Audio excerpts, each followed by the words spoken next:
Welcome back to another exciting edition of the Pointless Exercise Podcast. We're going to talk about the Cubs with Oleg and Praz. Hello. And Praz, you did the math that Marquee and the score were incapable of doing? Yes. I actually factored in the tiebreaker, and there is an actual possibility that the Cubs can clinch a postseason berth tonight if they win. If the Cardinals beat the Reds, which, you know, I know we're a little iffy about on this podcast. Go Cardinals! And the Diamondbacks beat the Giants.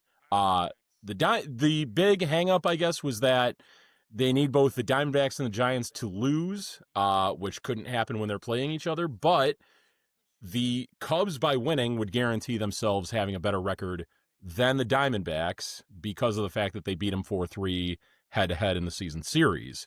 So a Diamondbacks win doesn't really hurt them if the Cubs just win. But they need the Reds. Also need the Reds to lose, which they currently are. 3-0 right now. Oh, those gritty, gutty Cardinals. It's so fun to live in a world where they don't matter at all. Right? It's just the best. And you know, there were some of their inbred fans were looking at the final 3 games of the season. We're going to play the Cubs. We're going to ruin their season. You're just going to ruin their season by drooling on them while they're trying to play against you. Yeah. Let's see whatever Moises Ballesteros will catch one of those. Whatever games. hill rods you run out there in these last 3 games. It's funny because it has felt like the Cubs have struggled at times here recently. Oh, they're playing pretty well right now. That helps me play the Pirates. But they're like nobody else other than even the Brewers really aren't playing that well right now. Cubs are playing as well as anybody in the National League. Yeah. And they have the second best record in the National League. They're going to ruin the streak from the last 3 years. Can't be the 5th best record in the National League. Oh, they're not going to. Yeah. They can't. They're not going to. Are they way ahead of them? They still could. Yeah. They still could. And I would guess that if they clinch here quickly, like tonight, then you can just start tanking to get to the 5th best record. You kind of have to, right? Like, we need to win today, Skip? No, we need to lose. Okay, no problem. That's why we brought Soroka back. Right. Why do you think we're pitching in? Yep. It is Ben Brown going to Iowa, though, is going to hurt their chances at the 5th best record. But he can come back in a couple of weeks. Oh, yeah. Hey, if they're going to keep... I was going to look quickly at somewhere here I have... This is good. Is this house... This isn't bothering anybody, is it? I don't hear anything at all. Somewhere on here I have all of the records from here it is, from the last time I did it. And when I found out they were 5th. And what are they now? I'll just do the math I'll just do every team's math on the podcast right now. People will be very excited about that. But I just want to do the Cubs real quick. So at that point they were they had gone 21-20, and they were tied for the 5th best record. Since then, yeah, they probably played too well. They are 8-5.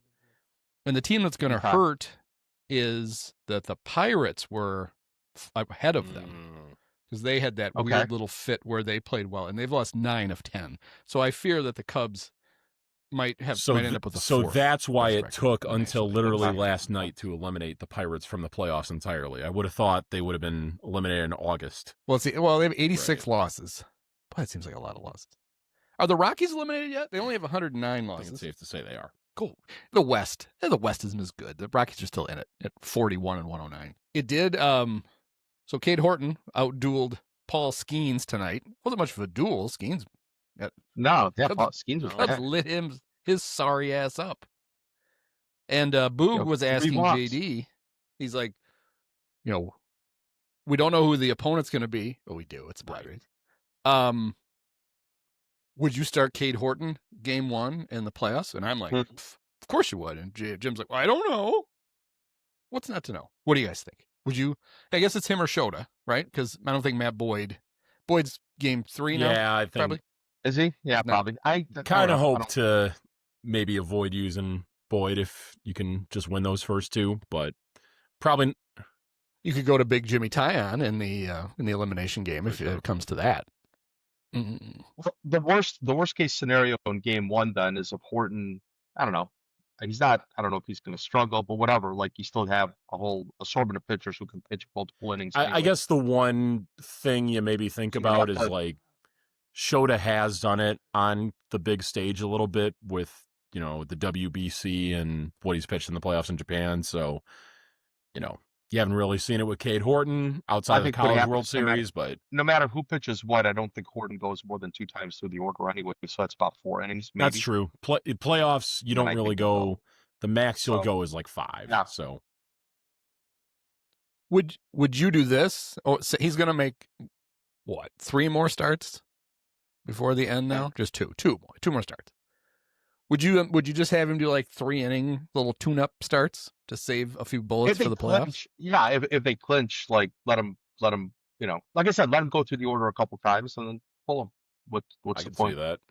You keep him fresh. Let him get one of those Chris Flexen 3-inning saves like we saw earlier in the season when the Cubs were actually blowing teams out.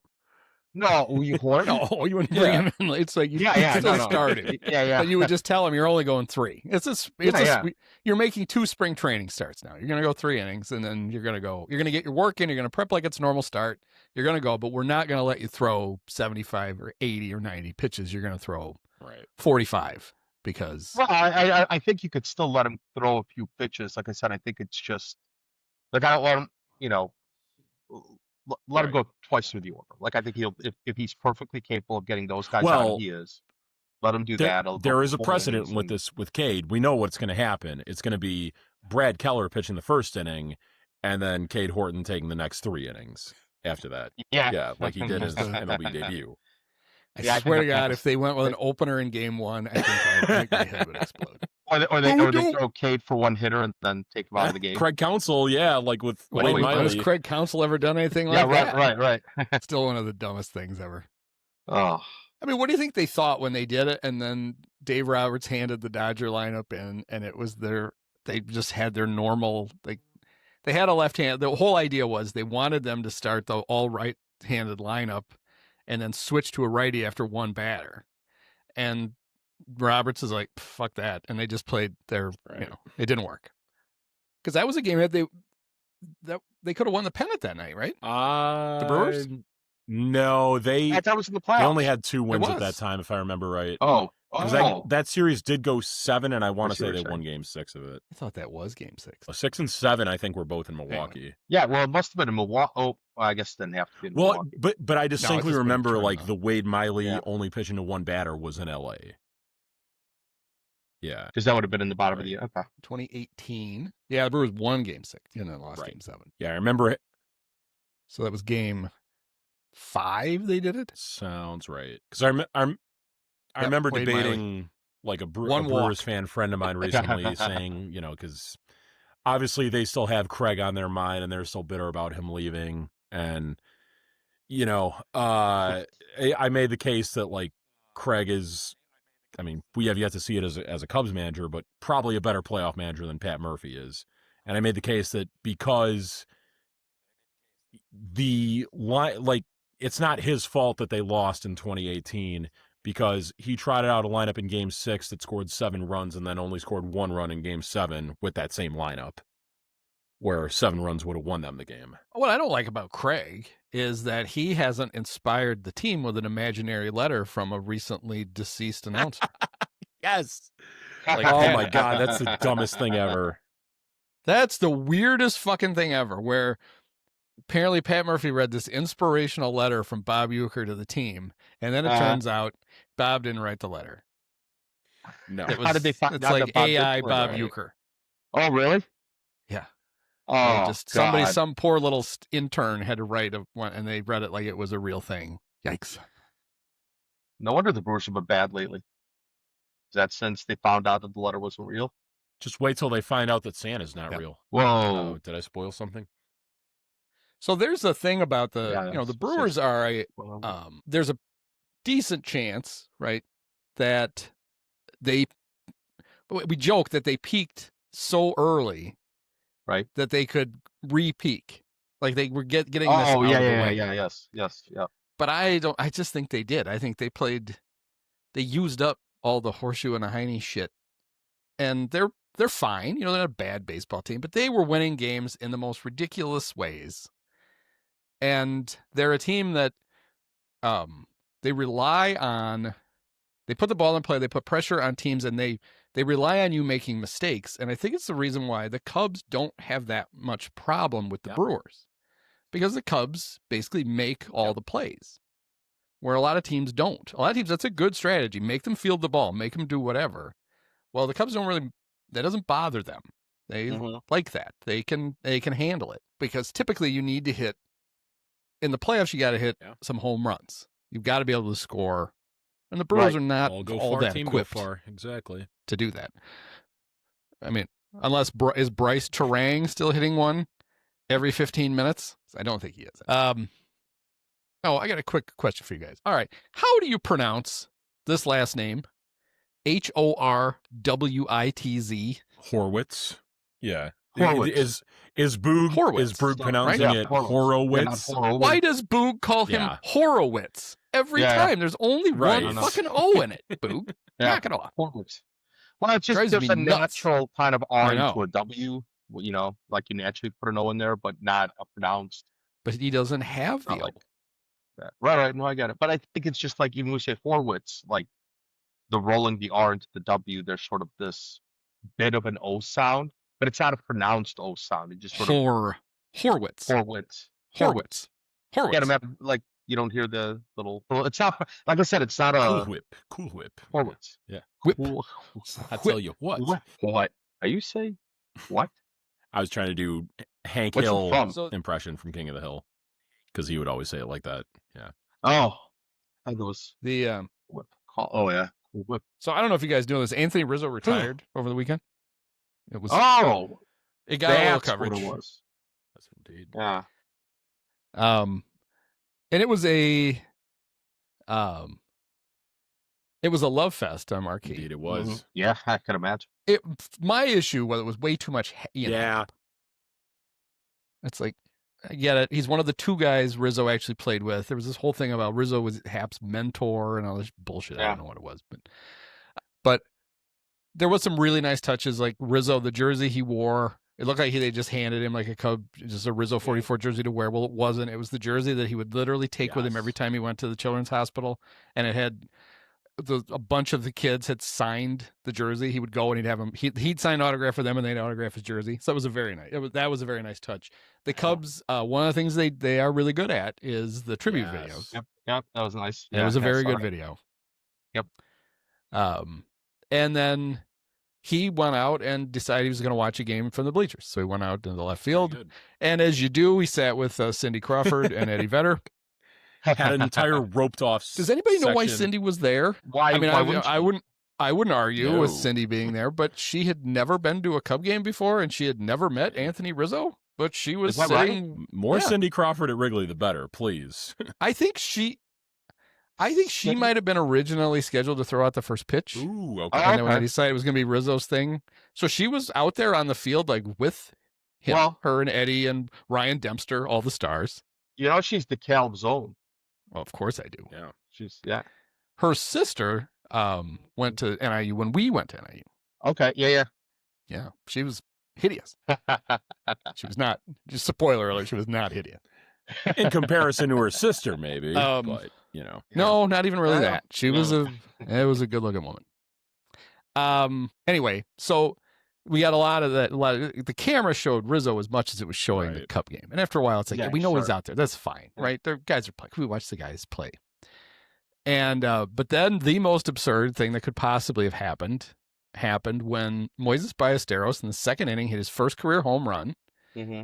And I can tell you, I had this thought. I'm like, oh, that's funny. He hit it almost right where Rizzo is. Mm-hmm. Mm-hmm. And then when they zoomed in on Marquee to show where the ball landed, the guy right behind Anthony had caught the ball or had the ball. And it's like, oh, Rizzo almost caught it. Then they showed a slow-mo replay of it, and Rizzo didn't almost catch it. It bounced off his hand. Mm-hmm. Like he was shoving people out of the way. He gets up. He's got his phone in his left hand. He just reached up with his right hand, and he tried to backhand it, and it bounced off, and he didn't catch it. But I mean, what are the odds that Moises hits it right to Anthony Rizzo? That was pretty incredible. And they were on the Round Ball podcast. They were talking about it because Sam Miller had watched the game and was fascinated by that. And he brought up, so Praz has one that I don't know what this is, but the one he brought up, I immediately remember. Do you remember that Denard Span once hit his own mom with a foul ball? When would this have been? He hit a foul ball behind first base and he hit his mom at a big league game. Just smoked her with a line drive. Yep. So that was a good one. But you said you had. You could continue really quick, but didn't Chuck Knobloch hit Keith Keith Olbermann's Olbermann's mom? Yep, that's right. Yep. With a throw, right? That's right. When he had the yips. Yeah. Not even with a batted ball. Yeah, it was and he threw it. Yeah, not so bad. Right. He threw it from second base. Yeah. But Brad, you had one, right? If you guys had ever checked out on YouTube at all, like John Boyce from what had previously been SB Nation, now it's known as like Secret Base. He did a couple like series of like team history videos. He did a really good one on the Mariners, did a really good one on the Atlanta Falcons, and then I think the Minnesota Vikings too. He also wound up doing one on the career of former Blue Jays pitcher Dave Stieb. And Dave Stieb, in his final career game as a big leaguer, and he didn't even pitch in this game, but he was in the bullpen for it. And Dave Stieb had famously been a guy who would take a lot of like no-hit bids late in the games and then not get them until he finally did get one. And the last game that he was ever in the big leagues for, he was in the bullpen. It was one of Roy Halladay's like first starts as a big leaguer. And he was taking a no-hitter. I think he took it all the way to like 26 outs. And then I think they were facing the Tigers, and it was Bobby Higginson hit a home run to left field at, what was it, the Sky Dome was what it was called at the time, right? And it landed in the Blue Jays bullpen, hit off the back wall, and landed right to Stieb, rolled right to him. And it was like the perfect encapsulation of like, all this guy who pitched all these, no-hit bids, now finally at the end of his career is getting a ball from, a ruined no-hit bid. Huh. That is cool. Dave Stieb lost 4 hitters in the 9th inning. He lost 3 with 2 outs in the 9th. Yeah. Yeah, you brought that up a couple podcasts ago, right? Yeah. I think you had one about Richie Ashburn. Well, no, so I'm getting the Richie Ashburn thing. Yeah. Oh. So this is so my dad had an old Richie Ashburn glove that he got as a kid, like as a high schooler, that he just uses. What he played catch with me and my brother with forever. It was his glove. He didn't need didn't need a newfangled glove. And he had all these hilarious jokes. Itchy Rashburn. He thought that was his name. Richie had played for the Cubs and had been a very good player for the Phillies. When he was with the Phillies, he hit a foul ball that hit a fan and broke her nose. And they took a little while to attend to her, and they realized they were going to have to take her out on a stretcher, and they put her on the stretcher, and he hit her with another foul ball, and he broke her leg. Man. And I always thought it was bullshit. Dad told that story. I'm like, what are the odds of that? Well, the odds of it are that it's 100% true. And she was the wife of a sports writer, and they became like friends. He was Hall of Famer Richie Ashburn hit a foul ball that struck Alice Roth squarely in the face, breaking her nose. The game was then paused as medics came in to tend to Roth. As they were carrying her away in a stretcher, play was resumed, and Ashburn fouled off the first pitch thrown to him. This foul subsequently struck Roth as she was being carried off by the medics.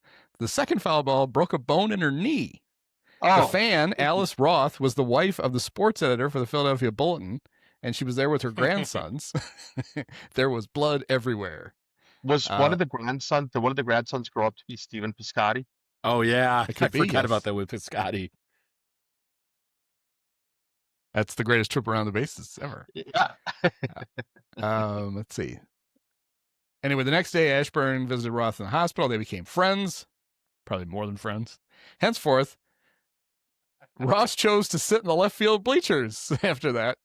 Her son eventually became the Phillies bat boy. Anyway, so it's a real thing that happened. She got hit with a foul ball, broke her nose, got on the stretcher, got hit with another foul ball, broke her leg.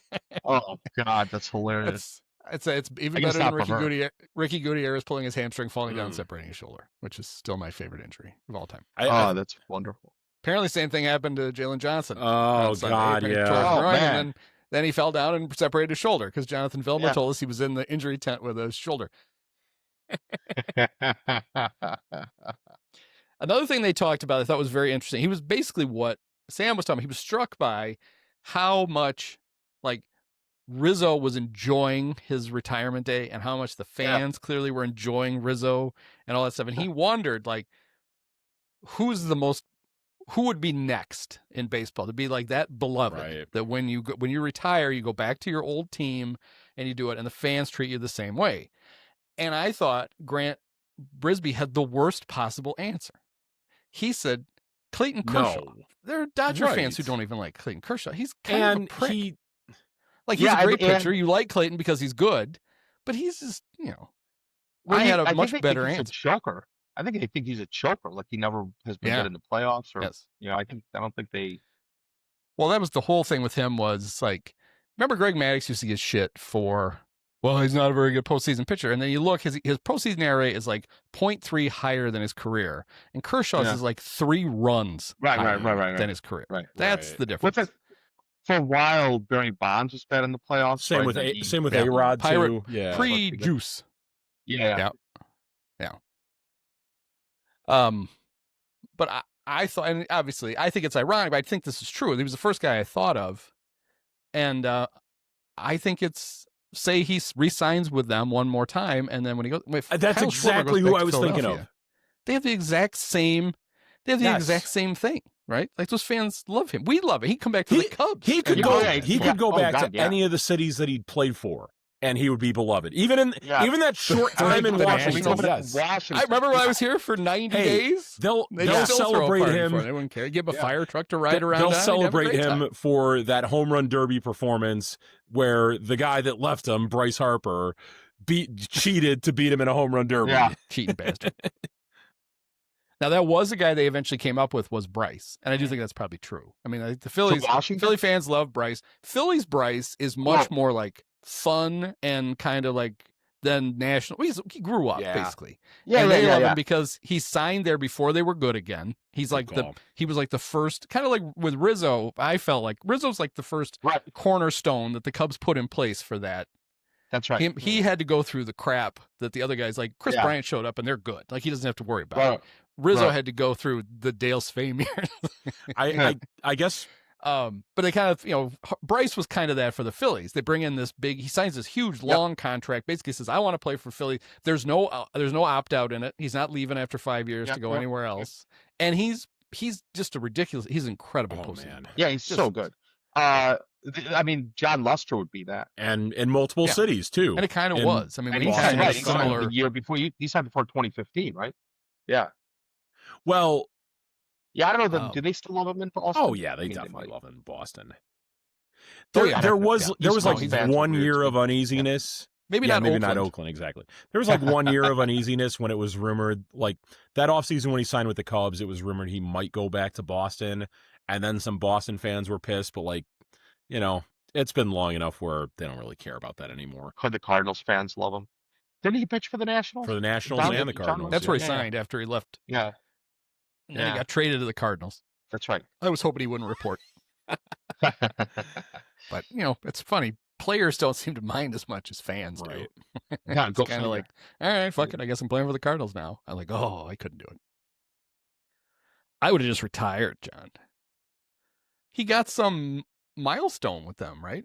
Wasn't he? He was pitching one more year. 200th win, maybe? Yeah. Yeah, did you get like 200th win? Yeah, it was something like that. It was his. Might be 150th one. Did he get to 200? I'm not sure he got 200. I think I learned how to run it. Yeah, 200 on the dot. 200 wins. Oh, he does. All right. Yeah. So he must have gotten that with the Cardinals. And he has the crazy thing where he pitched 9 years for the Red Sox with a 3.64 ERA and 6 years for the Cubs with a 3.64 ERA. That is pretty crazy. The exact same ERA with both teams. Well, let me ask you this. Do you think the other John Lester the one that pitched in 04 and 05 for the Cubs. Oh, let me ask this. And would he be bails beloved here Oh, and the in suspense. Baltimore when he officially retires? I'm assuming he's still active. I don't know. I know what the answer was. Oh, The answer was yes, Javi Baez. Yeah. Also just as beloved. This is our chance to lost tell you bar guys. mitzvah stories. Let me tell you about the time. I don't have any good baptism stories. I was thinking I would left those out. No. That's right. Yeah. So be it. Well, I'm going to see his thoughts about Nico's batting title, so we'll leave that for him. Yeah. If Kyle Tucker is ambulatory for the playoffs, which I think he will be, he's probably going to have to. He's texting us. Let's see what he says. Oh, might have lost you guys. You did. Yeah. Sorry to make a joke in the middle of a power surge. Michael Bush was in the middle of a power surge. I'd have lost you guys. That's hilarious. Anyway, who were you? So if Tucker can't play the field in the playoffs, I mean, he's going to play in the playoffs. If they have to strap a board to his leg, have him hobble around, he's going to DH. What's wrong with Seiya? Seiya has bronchitis. Is that? Oh, yes. They apparently kept him away from the team for a few days so he didn't give everybody else bronchitis. Oh, yeah, that's probably a good idea. He's back. Right. He made the trip, and I guess they're thinking maybe he might play tomorrow. Otherwise, he'll play when they get to Cincinnati. So Seiya's going to be all right. So the question is, do you move Happ to right field? Is that what you were going to ask? I'm just kidding. No, I want to bench Happ and play. But it doesn't work because I want to play Moises Ballesteros. Yeah, he kind of can't. If Tucker can't play the field, then because man, he can hit. Man, he can. He can really hit. It'll be fun. It's pretty clear. It's pretty clear what they're just going to do next year, right? It's Seiya's going back to right, and Moises is going to DH. Yeah. And here comes Praz. All right. Do you think he'll be on his phone? And apparently, the power really did go out because it's pitch black in there. There we go. There we go. I'm back. All right. All right. So you said I'm going to have to ask you guys, and then you were gone. Yeah. It was kind of what you were asking us. I was making a joke about the other John Lester who pitched for the Cubs in 04-05. The Iceman. Like, would he be as beloved here and in Baltimore? Because that's where the other place he pitched. He is by me. And then there was the other Chris Carpenter who they traded for Theo Epstein. Right, for Theo Epstein. He would definitely be beloved, yeah. Right. That Chris Carpenter for sure. Anyway, we were just talking about we told some baptism stories, and then because we love whenever you're gone, it's all religious stories, hilarious religious stories. Are there any other kind? I was trying to figure out how they can work Kyle Tucker back into the lineup. He's probably inevitably going to have to DH now. I can't imagine he's going to be up to actually running around right field.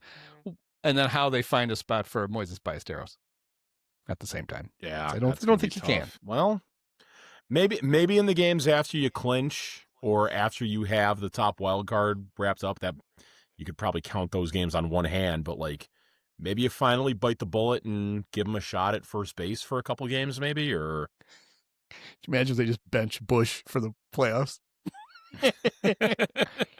Okay, Michael. Moises is going to take this one today. What? He's going. What? There's a better chance that Moises catches a game in the playoffs then. I like Boog was like they were talking about Moises and about what a good hitter he is, and he really is. And they're like, he really wasn't catching that much at Iowa. It's like, I think Boog. I think they've embraced the fact that he's just a hitter and he's just going to DH next year. He's going to be your DH, and you're just going to have to get used to it. So God, but if they really do, they can bench Happ. Oh no, you can't. Oh, he's been the best. He's been the 43rd best hitter in the National League in the second half. How could you possibly do it? Wouldn't it be funny though? Craig was like, I get this newsletter that somebody signed me up for. The Cubs are 0-8 all time when you play in playoff games. Yeah, we're not going to risk that. Seat. Yeah, that's That's how he finds out. He's like, Ian. Reporting day is February 15th in Mesa, and we'll see you then. Do you have cable so you can watch the games? Listen, we'll still give you a ring, okay? Just, just your contribution is staying away from the field, please. Right. We know what happens when you step on it. You are the you are the new curse, Ian. There was Bartman, there was the Billy Goat, there was the Gatorade on Leon Durham's glove, and it's Ian Happ, all right? It's just Ian Just Happ. stay away, please. And it's just as boring as Ian Happ. There's nothing. It's just him. It's like there's no funny story. There's no. It's just what was the curse of Ian Happ? No, it was just him. Yeah, he would him existing. He would bore everyone to death, Yeah. and they wouldn't. Yes. They couldn't pay attention, and we would lose games. His coffee would put everyone to sleep. The decaf and the caffeine was mislabeled. Right. I kind of feel bad for because he would have been playing is Owen Caissie. Because with Seiya out with the bronchitis, Caissie would have got most of these Willie Castro games in right field, but instead he ran face first into the wall and gave himself a concussion. Going back to the Rizzo retirement day, how'd you like it too that was the day they decided to send Kevin Alcantara down on the day that they're honoring the guy that they traded to get him? Like they could never allow for Kevin Alcantara and Anthony Rizzo to be at Wrigley Field at the same time as each other. Yep. It's like putting a humidifier and a dehumidifier in the same room together. Exactly. Yes. You see the vision. 2 magnets. 2 positive ends of a magnet. Maybe. Do we think they somehow The same person? rigged it so that Owen would get hurt then and they could bring Kevin back a day later? Right. Yeah. So I kind of think that game, that was a Marquee game, right? Yeah, they've all been Marquee. We had ever since we got one Friday with Wayne Randazzo and Dontrell Willis. Yeah, all that was fun. since then. Yeah. Right. Boog kept saying that he hit the ivy over and over again. Oh, his face hit the ivy. It's like, Boog, I think his face hit the brick wall that's right behind the ivy. Did he think the ivy? Are you aware of Do you know there's a wall back there? It's not just a the curtain surface that of is vines. under the ivy. Correct. There's a wall there. I think you see it for like all of April and most of May. Why do you think? It's not like balls that go past the warning track don't just fade into an abyss there, Boog. Right. It just goes through the ivy just kind of gently wafts open and the ball rolls out onto Sheffield. Like, no, that's not what happens. There's a brick wall there. It's a thing that holds up the bleachers. It's an ivy corn maze. And you're giving Crane ideas now. Oh, yeah, we could do. He also said the other day, he said, and JD called him out immediately. He was talking about, he's like, I like the pattern that they carved into the grass. And Jim goes, carved? Well, what would you call it? Well, I don't know. Mowed? He's like, oh, okay. Carved? Boog's getting ready for Thanksgiving already. There's a big turkey out there. No, it's not. But yeah, of course, the Owen Caissie thing immediately brought back memories of me of the great Ben Grieve catch, where he crashed into the wall and broke his sunglasses. His sunglasses pinched his face, and he was blood running down the side of his head in the outfield. And if I remember correct, that was his first game as a Cub too. Yeah, it was. He made quite an impression in the ivy. I see what you did there. Ben Grieve. I really thought they got something there when they got him. It's funny that it's funny you don't see, like, I mean, obviously the brick wall is there and you see guys maybe sometimes hurt themselves with that. We dealt with that with Cody Bellinger last year, cracking a rib on there. You don't often see guys like getting hurt just by like maybe a glancing blow from the ivy often, Right. Which, the brick wall is probably a terrible idea these days anyway. I mean, don't you think, given the technology that we have today, don't you think they probably could still grow the ivy over some padding? Yeah, right. And you could actually crash into it and not kill yourself? Yeah. Like, I just keep worrying that the Cromstars can do that. Like he does this. He does this thing where when he gets close to the wall, he kind of starts spinning. Have you noticed that? Like he'll get close and he either catches the ball or he doesn't, and he kind of like to slow himself down. He kind of spins sideways to like avoid it. It's like that's what seems like. That's what often happens whenever like there's a really embarrassing drop by him in center, is that he's spinning around. We don't have to worry about Happ because Gold Glover. He's not going to crash into the wall. He knows how to navigate that. Yeah. I think the one part of the Ian Happ honing into the Rizzo thing was Rizzo making fun of how big Ian's ass is now. That was nice. That was pretty good. He did comment on, Yeah. and then they're like, "Hey, maybe he should have been the big dumper." Right. So you know what? It was a nice touch too with Ian coming up in his first plate appearance and using Rizzo's old walk-up song. I thought that was pretty cool. Oh, that was nice. And they even did they acknowledged each other. Right. He gave like a hat tip to Rizzo, and Rizzo waved at him. You know what would have been great? You know what would have been great is if the opposing pitcher thought that Ian was calling his shot and then just beamed him right in the head. Just hit him right in the neck with the next pitch. Yeah. Well, up until then, nobody knew that they knew each other. Yeah. True. Yeah. I felt bad. I wished what I felt like was missing was I wished that Rizzo actually had a good teammate that still played on the team that he could have done all this stuff with instead of Ian. It's kind of like, hey, remember you played with Nico too? Remember you played with Nico? Right. No, you don't want to do that? Fine. It's a shame that they couldn't just have Chris Bryant fly to Chicago while he's not doing anything while he's on the injured list. It's funny. Day. I kind of thought that maybe Rizzo, Prazo. Hey, Prazo, I have to do some. You have the app open. You have the thing open in 2 tabs, and it doesn't like that. You have to close one of the 2. Yes, you do. Ooh, behind the scenes. Yeah. Okay. Should be good. All right. Yes. Like this is what I'm supposed to click on. What should I do? What should I do? It says when multiple tabs are open on the same browser, it can cause issues. Fine. It's fine. We fixed it. Go away. Okay, we're good. Speaking of Nico, he is he's got a realistic chance of winning the batting title. He would be the 11th Cub to win it. And unless he gets super hot in the last 2 weeks, he will have by far the lowest batting average of any National League player ever to win the batting title. Because the lowest so far has been 313 in 1988 by Tony Gwynn. Man, it's funny to look at that because the other Gwynn ones of that one.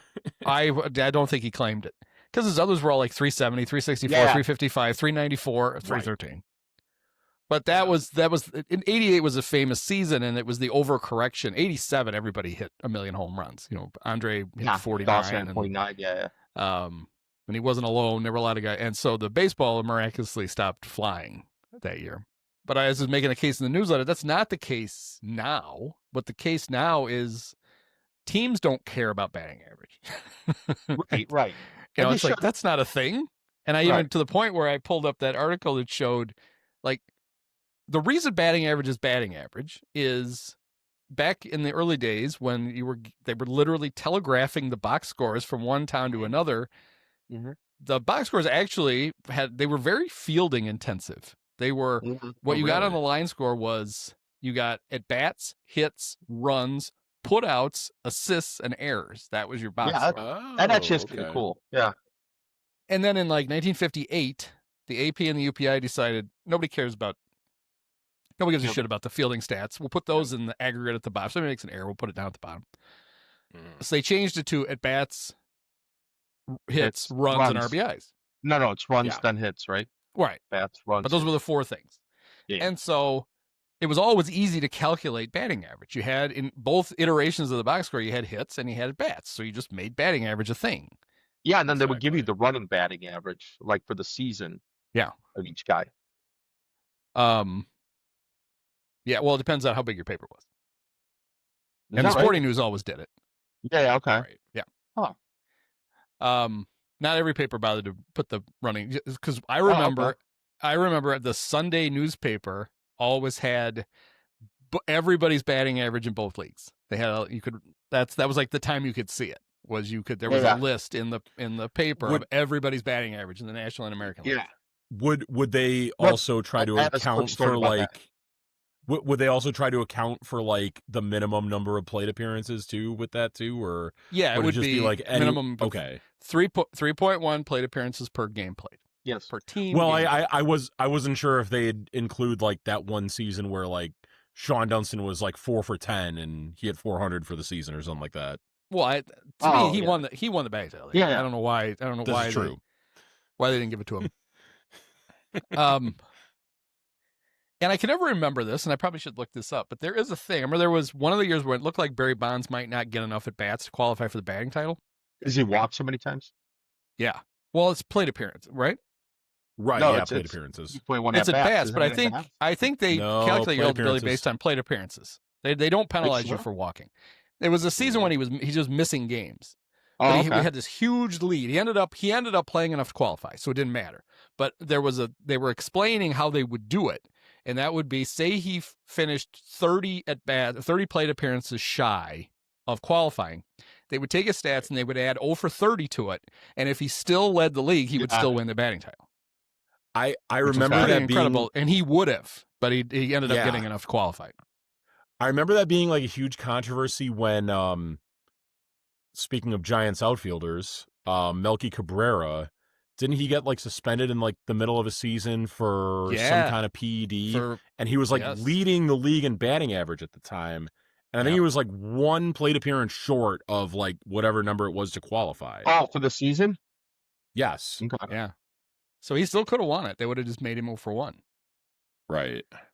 Or they would have added a hitless at bat in. Yeah, he hit 346 in 2012 in 113 games, 501 plate appearances. Yeah, that would have done. Yeah, 501 is the cutoff, right? I thought it was.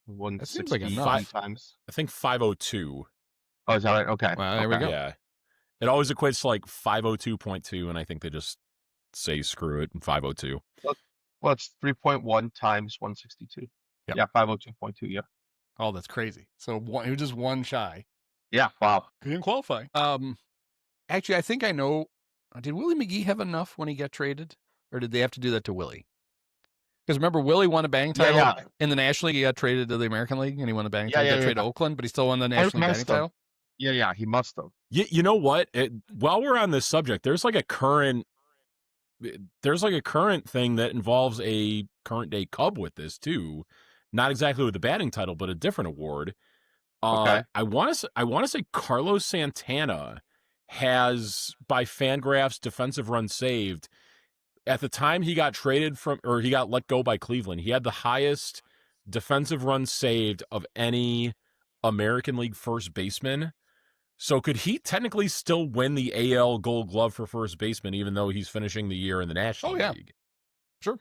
Yeah. After Rafael Palmeiro won that Gold Glove by playing one game. Right. It was more than that. It was like 35, but it was. I don't think it was that. No, I honestly think that it was like. It was 1? It was way fewer. I mean, I don't think it was double digits. And yes, to answer your question, Willie McGee had 542 plate appearances when he got traded. Yeah, he had enough. They allowed trades that late. 1999, Rafael Palmeiro won the Gold Glove with 28 games played at first. 28. I like my story. Hilarious. 1. 28. That's not a whole lot more than 1. 28. Jesus. So, wait, how do we start this? Oh, we're talking about Nico. The thing about the sporting news is when you watch the original like rotisserie baseball documentary, that's why they had weekly transactions happen. Yeah, because they needed Yeah, because they needed the sporting news to tell them that they would calculate you, so you wouldn't know where you stood until every Sunday. That makes sense. I was just saying, does it count if Nico hits 299 and wins a bat? Well, he can't, because Trey Turner is probably. I mean, Trey could come back and go hitless for a few games and lower his batting average, but he's going to have to hit 300 to win the batting title. It's not. We're not going to have. This isn't going to be the lowest batting average ever was 1968. Yaz hit 301 and won the American League batting title. Yeah, but to your point, Hawk that was Harrelson like was an excited incredible. about that. They lowered. Yaz. You know who the best batting title ever hit 301 was? Yaz. They'll just give Trey Turner the 0-4 at bats, and that's how Nico will win. Exactly, yes. Just give him the exact amount of 0 for whatever to make Nico Horner ahead of him. Yeah. That'd be great. At yes. 299. Yeah. Well, Nico's up to Nico after a 3 for 5 night tonight. I believe he's at 301. So he's knocking on the door at Trey Turner. Yeah. That would be cool. That'd be nice. Last batting title was Derek Lee, 2005. Right. For the Cubs. Before that was Bill Buckner. Bill Madlock. Right? Oh, Bill Buckner. Oh, yeah, I Buckner won guess. it in '80. Cubs used to win it all the time. Didn't Buckner 390? Yeah. Or was that George? Yeah, that was Same George. year It George was a little Buckner. different. Yeah, Bill hit that's 324. right. But it's close. Yeah. 390. Almost 390, 324. It's pretty close. Yeah. Buckner's 324 is the lowest any Cub has ever hit and won the batting title. Okay. Really? Okay. Lee was what, 335? 335. So Ross Barnes, Rockford's very own buried Ross Barnes. If you want to go visit him, Greenwood Cemetery, Section 33, Lot 5, Grave 3, Ross Barnes. Look for Ross. Thank you, baseball reference. I'll probably get over this. Cremated. What? Terrence Gore's dad, George, probably Grandpa. He had 360. King Kelly won 2. He had 354 and 388. Cap Anson hit 399. Huh? That was actually Al's grandfather, right? Al's father. Al Gore, yeah, right. Cap Anson 399. My favorite, Heine Zimmerman 372. Ah, yes. Phil Cavaretta hit 355 in 1945. Oh yes, Billy year for him. Billy Williams hit 333 in 1972. Madlock won 2 for the Cubs, 354 and 339, and that had to be traded for reasons. And then Bill Buckner 324 and Derek Lee 335, and then Nico Horner 301. They're not even going to let him come to the meetings. I'm sensing a trend here. The Cubs need to go out and get a guy named Bill or Billy, because those are the guys who win the majority of the MVP or the majority of the batting titles for the Cubs. Yeah. So Madlock, Buckner, Madlock, Williams. Yeah. 4 of the last 5. Zimmerman. Well, then Phil Cavaretta rhymes. There you go. Right. Heine, that doesn't rhyme with anything. Yeah, close enough.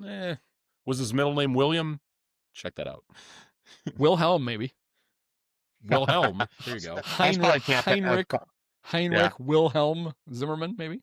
It's just funny how many you type in Heine into Baseball Reference. Yeah, there's and like you get 1, hundreds. 2, 3, 4, 5, 6, 7, Seriously? 8, 9, 10. You get 12 Heines. Wait, what? Why was that such a popular name in like the 18? And none of them since. Okay, the most recent one who played was Heine Heltzel in 1944. But we have Heine Manush, the most famous of the Heines. Heine Groh, Heine Zimmerman, the greatest Heine to ever play for the Cubs, other than Nico Horner, Ian Happ and his big Heine now. Heine Mueller, Heine Pites, Heine Miney, Heine Wagner, Heine probably Miney. Honus's Heine Miney. It's spelled HEINIEMEINE. Heine Miney. Damn. I want to get that guy's Heine jersey Wagner, now. Heine Heltzel, Heine Schubel, Heine Sand, and the 2 managers. Oh, it's 2. There's only 10 because 2 of them became managers, Heine Groh and Heine Wagner. So 10 Heines. Well, it was Heinrich. And I think we probably know why Heinrich kind of, there was a lot of German names that kind of fell out of use in the United States in the 40s. I was going to say, for some reason. Especially ones that they're probably coming back. Sadly, they're all coming back right now. Yeah, probably.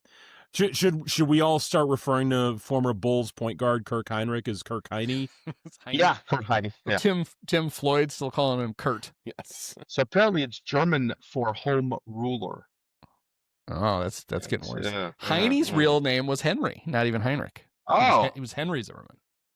Interesting. We talked about, I don't remember this crap, but 1912, Heine had one of the greatest years any player's ever had. He led the National League in hits, doubles, homers, RBIs, batting average, slugging, OPS. Didn't even know it was a thing. He didn't even know he did it. OPS plus, total bases, and he finished 6th in the MVP. Okay. Wow. 6th. So he may have thought it was got robbed. Man. That's like Joe Gordon over Ted Williams. That was when Larry Doyle won it, and then Larry eventually got traded. That's when Donahue and I realized that the Cubs traded for Doyle and then traded Heine away. They were afraid they'd get in a fight on the train, probably. So they had to bring one in and get the other one out of there. Just like Kevin Alcantara and Anthony Rizzo, obviously. Exactly. Right. 2 ships passing in the night can never be in the same place at the same time. Yep. Speaking of those deadline trades, we got to see how's Alexander Canario doing? Is he still on MVP pace with the Pirates? He might be the MVP of the Pirates, considering what their standard for hitting is these days. Yeah, they haven't. I mean, O'Neill Cruz is good. He is. I think do you guys happen to watch or listen to Dan Bernstein's new podcast at all?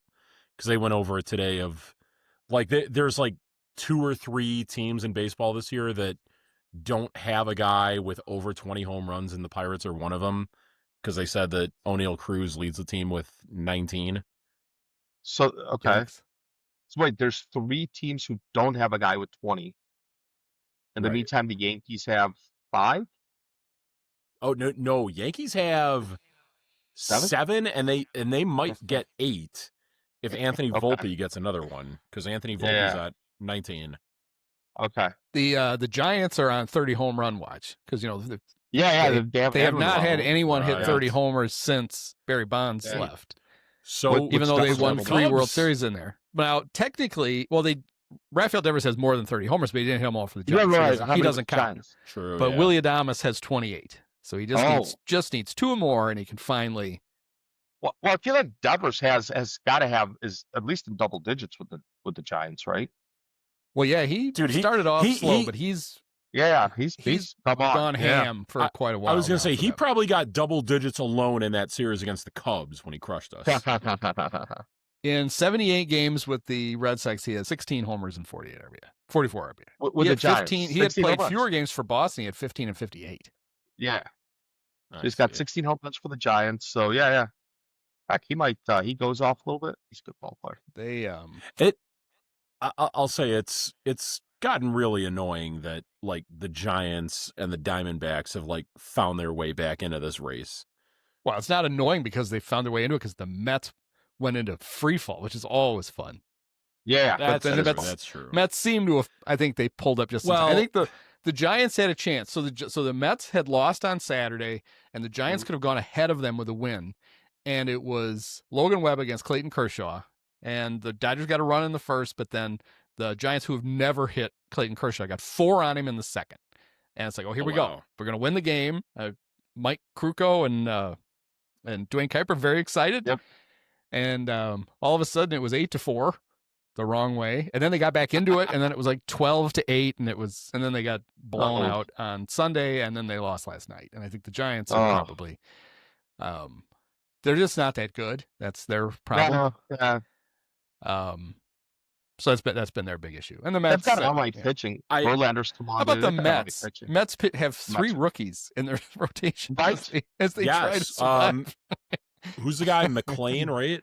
He's really good. He's really good. I had a little. My fantasy team had a brief flirtation with Jonah Tong, and then I got rid of him. And then he pitched really well for 3. I was thinking about picking him back up again, and he threw batting practice the other night. And I said, okay, that's enough of Jonah Tong. Well, Jonah, we'll see. Just like Ian Happ, Jonah, we'll see in spring training. I got McLean in that league. Yeah, you whenever there's a guy, I'm like, I should pick that guy up. I'm like, if Oleg doesn't have him, I'll probably get him. And I looked and you had already got him. So there's a new thing. So I upgraded the iPhone to the new operating system, and you can set this thing where if it doesn't recognize, if someone calls you who's not like in your phone as one of your contacts, it will. You can set it to screen your call for you. The iPhone will ask the caller, and then because it's doing it right now. There's a telemarketer being screened by my iPhone. It's like, who are you? Like a person. What do you want with Andy? Yeah. Does it show it to you on the screen? Yeah, I can read it on the. Like this guy's calling, and then wow, that's pretty cool. It's pretty nifty. Yeah. My own little secretary. But yeah, it's just and then the Giants. Their other thing, they haven't had the same left fielder start opening day. Right. They've never had a left fielder start more than one opening day in a row. Not even non-sequentially, but they certainly have done sequentially back-to-back years. They haven't had him since Bonds. And Elliot they have had a guy this year, and will start next year. Yeah. But they have had a guy start twice, just not in consecutive years. I think the list. I could be wrong. I think the list is there's a different dude every year. It's like really? Like okay. It's like the Bears quarterback list, except it's the Giants. Yeah, jeez. No Bears quarterback has ever started more than 2 games. I wonder where like Cubs third baseman in recent years ranks on that, because like you had Matt Shaw this year, and then like Nick Madrigal the year before that. So 2007 Barry Bonds. Okay, right, and then he retires. 2008 Dave Roberts. Who knew? 2009 Fred Lewis. Fred Lewis. Okay. That sounds like a creative player. Okay. 2010, Mark DeRosa. Oh. Hero. Interesting. 2011, Pat Burrell. Okay. 2012, Pat Burrell being there. Aubrey Huff. Pat Burrell's a batting coach. Oh. Great guy, Aubrey Huff. Oh, yeah, he's the best. 2013, Andres Torres. Oh, okay. 2014, Mike Morse. Okay. Mike Morse. Yes, I love Mike Morse. Mike Morse was a giant shortstop in the White Sox organization, and he flunked a PED test. Yeah, and he just decided screw it, and he just got even bigger. And he was a nice player. He had one of my favorite moments in baseball was him against the Cardinals hitting that home run that like had to be reviewed after he like got thrown out, and they thought it was a live ball, and they had to go back to the box and like pantomime the swing. Oh, that's right. He did the. He didn't have to do that, but he did. He took like the fake swing with no bat and then ran around the bases. Right, it was pretty good. Yes. 2015, Nori Aoki. Okay. Yeah. Former Brewer. Now, now I'm going to say the next name. He's a former Cub, and we know this. But when I say this guy's name, and you think left field for the Giants, you're going to picture a monumental moment in Cub history. 2016, Angel Pagan. I knew it's exactly in the who you were saying there. Because he's going to jump for Javi's homer. It's like you can't route home runs at Wrigley. Sorry, there ain't. Yep. Right. 2017, Jarrett Parker. No idea who that is. 2018, Hunter Pence. Yep. 2019, Connor Joe. 2020, Alex Dickerson. Pirates guy. Oh, wow. 2021, Austin Slater. 2022, Jock Peterson. Oh, okay. 2023, Blake Sable. Steve's little brother. 2024, Michael Conforto, and 2025, Elliot Ramos. So they have not only not back to back, they haven't had the same dude at all. That's crazy. Unless Elliot Ramos switches positions, I think they'll probably have the same guy. He's not that good of an outfielder. Look up Elliot Ramos. So Elliot last year was good. He was really good. Yeah. He didn't make the team he had fallen out of favor. Right. He was a hot shot prospect. Yeah. And Gabe Kapler had no use for him, and neither did Farhan, and they kind of buried him. He apparently got sent down to AAA like in the middle of spring training. Like he didn't even almost make the team. Oh, jeez. And they had a bunch of injuries, and all of a sudden they got Jung-Hoo Lee, who was going to be their center fielder, and he ran into the wall in San Diego and broke his collarbone. And then they tried a couple other guys. They brought Elliott up to play out of position in center field. He made the All-Star team.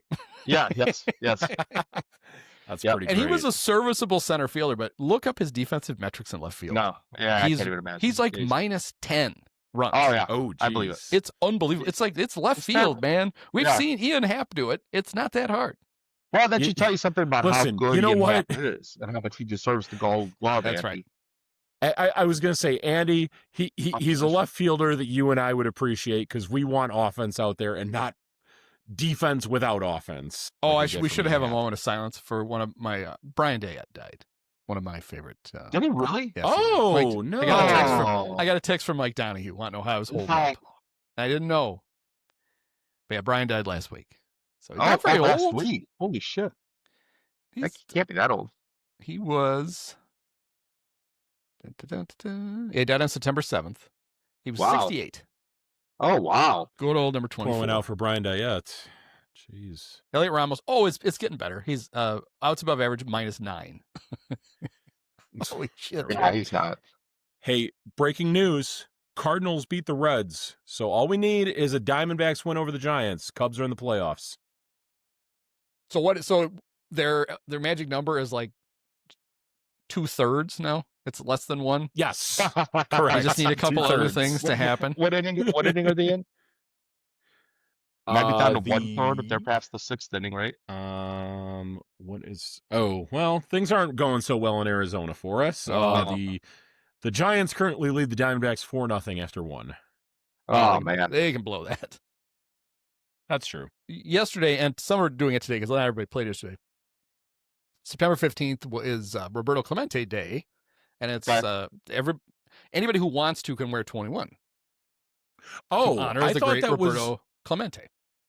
I thought that was just for like the team nominee of like who would ever be eligible for the Roberto Clemente Award. But that's cool. That makes sense. Kyle Tucker is the nominee for the Cubs, and he didn't let him wear a number yesterday. So Willie Castro wore 21 for the Cubs, and which was a nice touch. So he's playing right field in Pittsburgh, and none of the other Cubs. That's really cool. I don't know if any of the Cubs did. Carlos Santana might have. Nobody knows because he didn't get off the bench. But typically teams like their Latin players are the ones who most do it. But Corbin Carroll did it last night, which was cool because he's playing right field. He decided he'd wear it, so that was cool. But that got me to thinking. It made me think of two things. So you see Willie wearing the 21 in the gray Cub jersey, and I immediately thought, oh no, he's not paying homage to Roberto Clemente. He's playing homage to the time Junior Lake wore the wrong gray uniform in Arizona for the Cubs, which is an amazingly easy photo to find. You look that up, and they show Rizzo on one half with the Cubs one, and then he's got his Chicago one on, and it's very clear one of them's wearing the wrong jersey. I thought that was also in Pittsburgh, not in Arizona. I believe it was in Arizona. I believe it was in Pajonix. But Willie was back to good old number 1. Oh, another thing. I don't think Marquee ever mentioned why Willie was wearing the number or that he was wearing the number. It seemed very weird. Right. Of all the extracurricular things they could mention. Yeah. So Willie's back to wearing number 1. And he's not hitting at all. And I was like, when was the last time a Cub wore number 1 and was actually worth a shit? Lance Johnson for half a year. I mean, I guess Kosuke had some moments. Wouldn't be a bad one, right? Yeah, but I got the list, so we can go through the list. It's not all right. So Willie this year, and then of course we got 3 years of Nick Madrigal. Yeah, so no. Terrence Gore wore 1 in 2018 when he took the swing that should have got. Yeah, you got it. Yeah. I was going to say, I hope Huey's not listening right now. Yeah. We need a trigger warning. Cody Ransom in 2013, is he doing it for you? Yeah. Hey, he had a nice little stretch there, but yeah, he did. Team going nowhere. How about Tony Campana in 2012? I like number Tony 1. Campana. Now there is a Rizzo tie-in to the Tony Campana thing. Do you know what it is? I know. So do you remember that why the Padres felt they could trade Anthony Rizzo to the Cubs was because they had signed Yonder Alonso to play first base. Well, the reason that the Reds had been like, this isn't going to work was they had Joey Votto and Yonder Alonso at the same time, and Joey was clearly a better player, but Yonder, they thought he was useful. They tried to play him in left field. Well, Tony Campana's 1 career home run came on a relatively routine fly ball hit to Yonder Alonso in left field. And Yonder made a complete meal out of, and Tony scored it. And Tony came all the way around to score. So then there's Kosuke, who was an all-star his first year with the Cubs. Yeah, this is true. So he's like he had a couple nice stretches. So Kosuke, I guess, qualifies. But Tony Womack, 2006. All right. How about the Gremlin? Jose Macias, 2004, 2005. Right. Okay. So I guess it goes back to, and we can still hold out for a full season, but Kenny Lofton, 2003. Yeah. He played very, very well for the Cubs. Right. I thought he wore number 7 for the Cubs. He wore 1 in. Oh, that's right. He only wore 1 in a game. He wore 7 the rest of the time. He did like the Nomar thing. Yeah, and kind of like a Ramos is on the list for 15s too, because he Sonny Jackson wouldn't give up the number that he never got to wear in the dugout for a game. So Kenny doesn't count because he only wore 1 for 1 game. Augie Ojeda. I mean, he had a great playoffs against the Cubs once. Yeah, I know 7 for the fucking Diamondbacks. So then we get to Lance Johnson. Yeah. One dog had his moments. Yeah, he was all right for about half a year. Doug Glanville. Now you're probably getting before my time. Doug Strange. Okay. Strange 1. You know, if Doug Strange played now, there would be lots of jerseys with Strange 1 running around. Oh, God, yeah, I bet. Rick Rona wore number 1. Okay. Catcher on a playoff team, Rick Rona. Dave Martinez. Cindy Sandberg definitely thought he was number 1. Allegedly. Larry Boa. And we know Larry didn't fucking hit ever. Still on a playoff team, though. So I guess we get back to Jose Cardinal. So you got to go back to the 70s. Yeah, and you get a guy. So you might as well retire it for Jose Cardinal now that he's in the Utility Tunnel of Fame. You might as well. And then Richie Ashburn. He was 1 in 60 and 61. Right. There you go. There we go. Coming full circle here. There is one great player who wore 1. The first one ever to wear it. Woody English, who was a very, very good player. Woody English. Yeah. Okay. But But that gets into that whole 30s thing Cub. that Donahue and I ran into, which was in the 30s, the Cubs just changed numbers all the time. Oh, is that right? All right. Like Stan Hack all of a sudden had another number. Well, and we figured out the reason for it. It's the dumbest reason ever, but it's very Cub. Numbers weren't all that important. And you know damn well that when they ordered the uniforms and they came in, the guy's like, well, this one doesn't fit. I'll just change to that one. It's like literally like holding the jersey up going, oh, this one fits. I guess I'm number 6 this year. Yeah, because if you didn't hit numbers, like you never hung on to numbers, like it just that makes sense. I was gonna say, did they do like numbers. Did they do like the Yankees thing during the Yankees Ruth invented and Gehrig era, and that's why they wore their batting order on their jersey. That's why Ruth was 3 and Gehrig was 4. But then some enterprising. I think the Cubs actually got numbers relatively early. Really? There were some teams that still were waiting. Well, I guess it would have been like 1932 was the year they got them. I know it was because it's the first year on the list for everybody. See, this is actually kind of a subject I'm a little fascinated by because, like, you think of, who the Cubs have numbers retired for, and they don't have anyone from like any of the like the pennant teams in like the 30s and 40s. It's all just like the 1969 guys, Rhino and Maddox. Yeah. History with the Cubs begins in 1969, apparently. Yeah. Right. Well, for the longest time, it was just Banks and Williams, right? Yeah. Until Sano in 03. Yep. And the Cubs had like, I guess there was like that standard that like you couldn't get your number retired unless you were in the Hall of Fame. But then it just took forever with Sano, and they were like, "Fuck it." Well, he was going to die. They still knew alive, he was going to die before he got in. Right.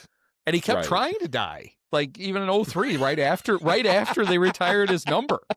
Then he wasn't around for the playoffs. It's like 2 days later, and it's like, Ron caught bladder cancer yesterday, so he won't be there. He did what? Yeah, that was always kind of a bullshit. Like the rule. The thing they still don't do well, which is ridiculous considering that, they have a pretty incredible history. I mean, yeah, they're famous for going 100 years between World Series, but they have a lot of great players. And other than their stupid little plastic plaques on a hallway with pipes running through it, they don't do a very good job of like showcasing that. I know the park, it's not Cowboy Stadium or AT&T Stadium, whatever. You can just make the ring of honor around it.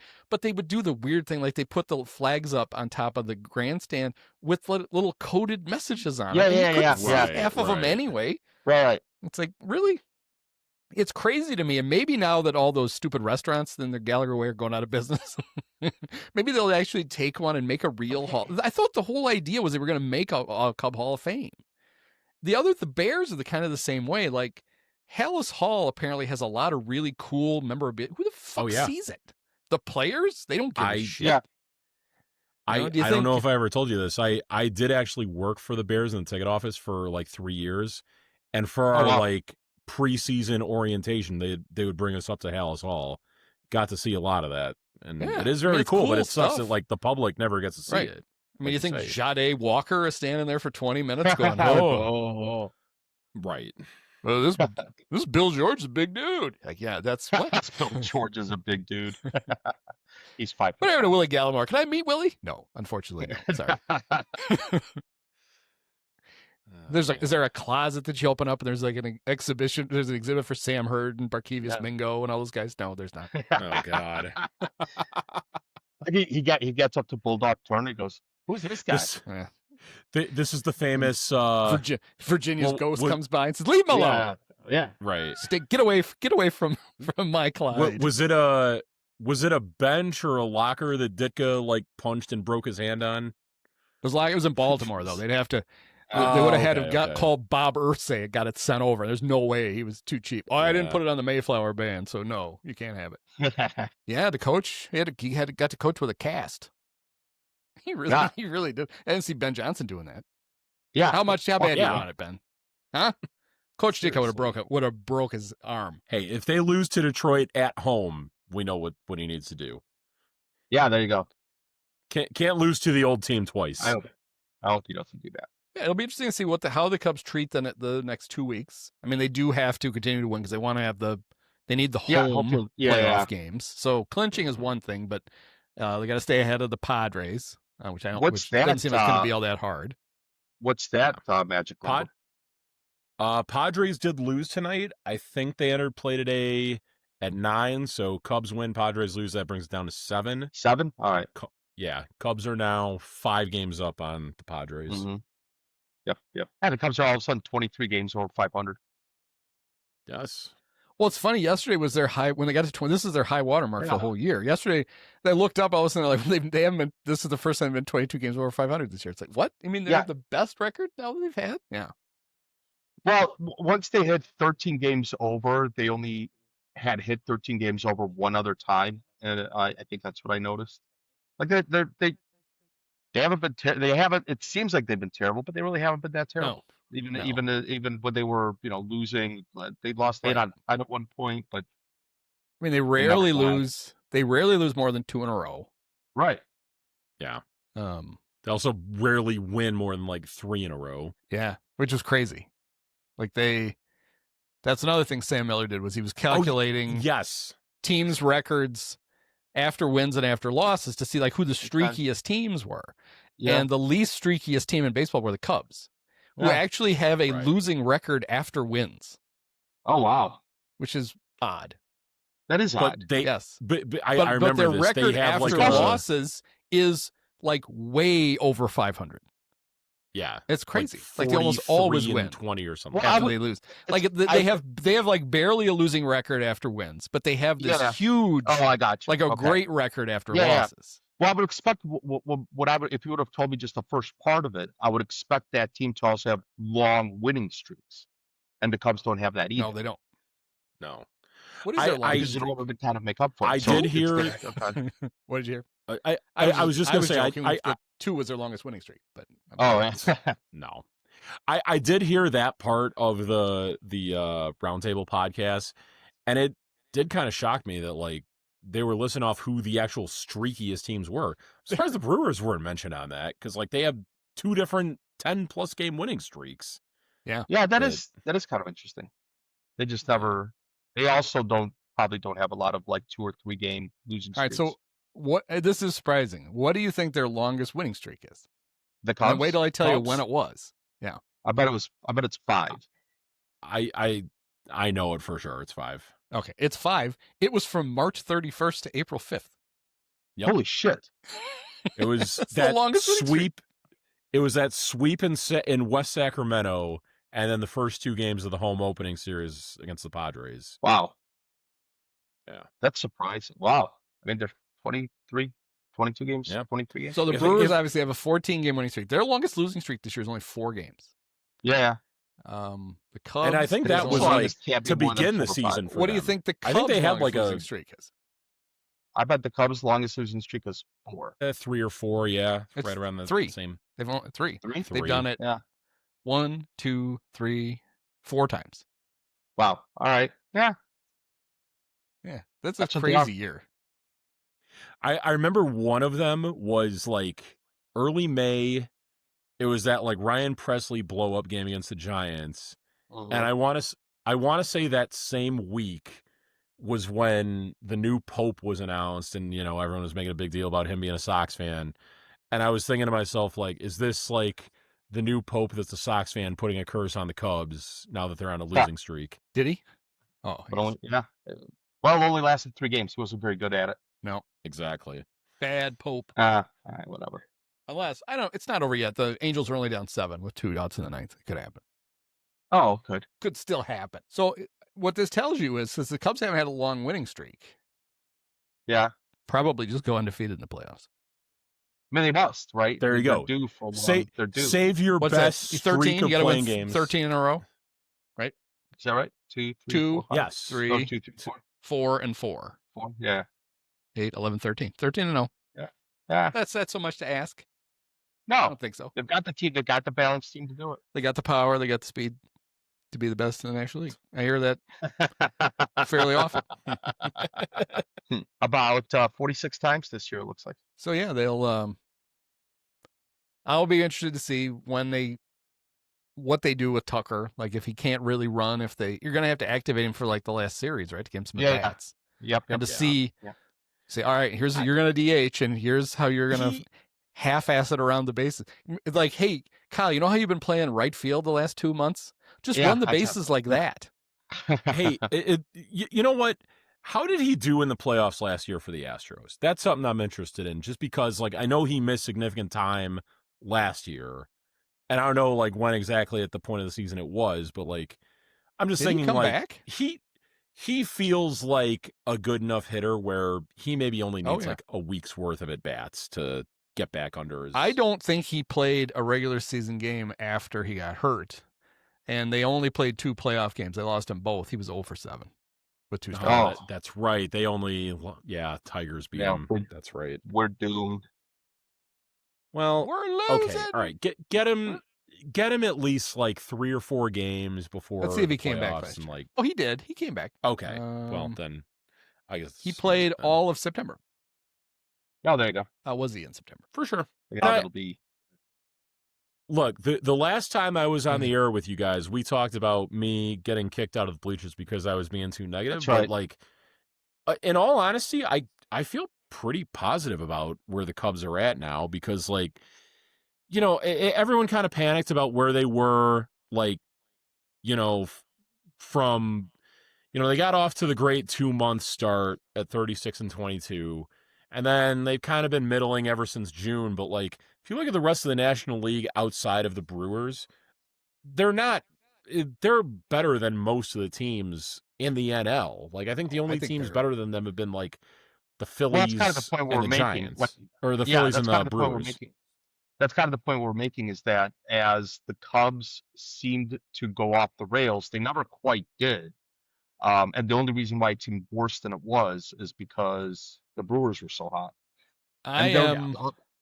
So I'm not worried about, maybe I'm just dope. Everybody knows I'm a dope. But if they get through the wild card round, I would be shocked if they lose to the Brewers. I think they're better than the Brewers, and they play well against them. Yeah. I could very well, and it's probably just because they haven't scored more than 1 run in a playoff game since 2017. But and that's a true fact, which is scary.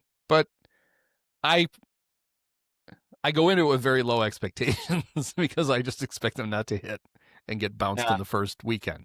And maybe that's good because every other time they've ever gone to the playoffs, even in 1998, because I was like, oh, Sammy's going to hit 14 home runs. They'll beat the Braves. You've always gone in like, oh, we're going to do great. And this year you can kind of go in and like, I don't know. And then they'll just surprise me. It'll just be this pleasant surprise. And they'll just win their way all the way to the pennant. And it'll be great. You know, speaking of 98, one thing that, like, I was thinking about a couple days ago is that, like, here the Cubs are, like, more than likely going in as, like, the top wild card team. And it'll be basically the first time ever that they've it's weird how I'm going to word this, but, like when they made it in as a wild card team in previous years, they did it in such weird fashion. Like, they never just made it in as the lone wild card team because, like, 98, they had the tiebreaker game. And then 2015, they had to play the 1-game playoff. 2018, it wasn't even a thought in our heads that they would be a wild card team until the Brewers beat us in game 163. Mm-hmm. So, like, this will, like, for the first time ever, actually be the first time that the Cubs go in as a wild card team and you feel somewhat, like, comfortable about where they are. In that, they're not backing into anything. Like, you know, they've been a pretty good team. Look, to me, the craziest thing about the 2015 was it wasn't just that the 3 best records in baseball, not just in the National League, in all of baseball, were in the NL Central. Yeah, that's right. Yeah, because the next, I think the Royals won 95. They were the closest to the Cubs, who won 97. And that was one of those where one of those teams, some team was going to get screwed because you had, think about it for the Pirates, you had the 2nd best record in baseball and you spent 2.5 hours in the playoffs because Jake Arrieta shoved it up your ass. And it had just happened to him the year before but Madison Bumgarner had done it to him. Yep. Yeah. Well, that's what they get for funny. mocking Johnny Cueto, because they played in that wild card game 3 years in a row. And the first year they had a blackout, and they chanted Johnny Cueto's name, and the fans were convinced they rattled him, and that's why they won. And then they pissed down their leg against the Cardinals and were out of the playoffs. Do you remember too in 2015 that they were planning on like doing the same thing to Jake Arrieta? They had a bunch of those like signs saying like, yeah. And that was his famous tweet. Yeah, right? yeah. Whatever makes you, whatever. Whatever Jake makes you feel comfortable. Dude. It's not going to be If you thought good you were enough. going to rattle Jake, that was the wrong dude to think you were going to rattle. And then we're talking about, I don't know if we talked about it before, but John Greenberg, his favorite memory of the wild card game was Sahadev said to Jake, well, you how did you work your way through the game without your best stuff? And he said that if Sahadev would be dead, if looks could literally kill, Sahadev would have died on the spot with the look Jake gave him. And it's funny because that game is the only postseason game in baseball history where a starting pitcher threw a shutout with more than 10 strikeouts and no walks. And Sahadev said, how'd you get by without your best stuff? In one way, you can say that's how great Jake had been. Yeah, yeah. But also, it was just dumb. It was wrong, and it was dumb. Yeah. Should save that for the next game when the wind was howling out against the Cardinals, and he gave up. He actually gave up runs. Right. But you don't get to use it when he throws the most dominant shutout in postseason history, short of a perfect game. Those are fun times. We will get. Well, let's see. We're going to have to time our thing because our normal time would be probably during the game, so we're not going to. Oh, the playoff game next Tuesday. Wouldn't it be 2 weeks from today? Would be their opener. It would be. That's right. Oh, so we're gonna have to pick our a new production time. Meeting on air. Yeah. But I mean, think of all the ways they can structure the bench. Like they could set it up. Craig could get a really versatile bench. He could have a 41-year-old first baseman and a 39-year-old first baseman and 2 catchers and a DH. Hey, there you go, Craig. Go nuts. Actually, that's too many because they'll be back to 26. He doesn't even get 26. He might not even get the third that's catcher. True. Yeah. So apparently they have injury issues they're trying to work through. Like Miguel Amaya, they want him to play some games in Iowa just in case. Then they can make a decision for a playoffs whether it's going to be him or Reese as the backup catcher. And they're running out of games and his ankle's not healed yet. So they're going to have him play anyway. Right. He's not healed. And they're just going to, you got to go catch. He's like, what? Oh, I got to do what now? Okay, fine. So they're just going to have him play. Well, I guess there's really just.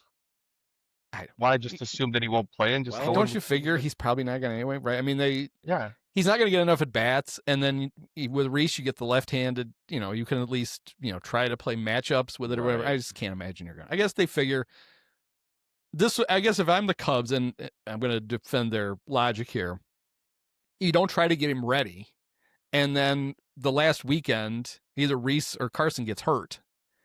And it's like, oh, Miguel, you're playing. It's like, it's like when they had to call Nico off the couch. Yeah. he's in Panama, just like kicking back, like, oh, what? Oh, I can't. I can't get a flight. Okay.